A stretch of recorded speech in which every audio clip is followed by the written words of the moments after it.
থাকতে যদি তোমার কষ্টই হয় তাহলে থাক, আমি যেই অবস্থায় আছি তুমি আমাকে সেই অবস্থায় রেখে দাও, কিন্তু তুমি যেন কষ্ট পেও না দয়া।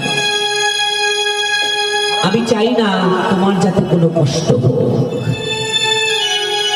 এরা হচ্ছে ভক্ত মানুষ, এরা হচ্ছে ভগবানকে নিজের থেকেও বেশি ভালোবাসে, কিন্তু আমরা ভগবানকে ভালোবাসতে জানি না, ভগবানকে আমরা ভালোবাসতে পারলাম না। আমরা নিজের সুখটা আগে দেখি, ভগবানের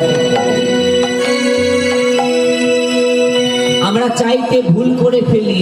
আমরা কি চাইবো? ধন দৌলত, গাড়ি বাড়ি, টাকা পয়সা। কিন্তু যারা প্রকৃত ভক্ত তারা এগুলো চায় না, তারা চাইতে ভুল করে না।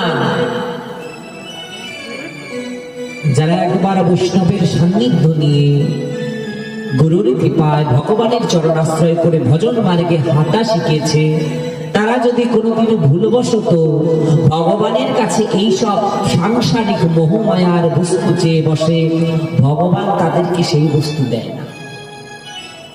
ভগবান বলেছেন,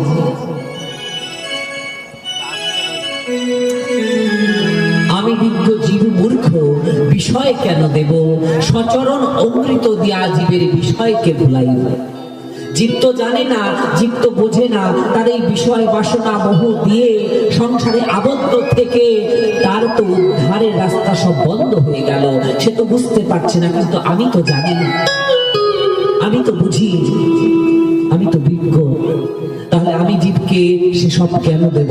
আমি আমার চরণামৃত প্রদান করে জীবের সেই সমস্ত বিষয় বাসনা সব ধুয়ে দেব।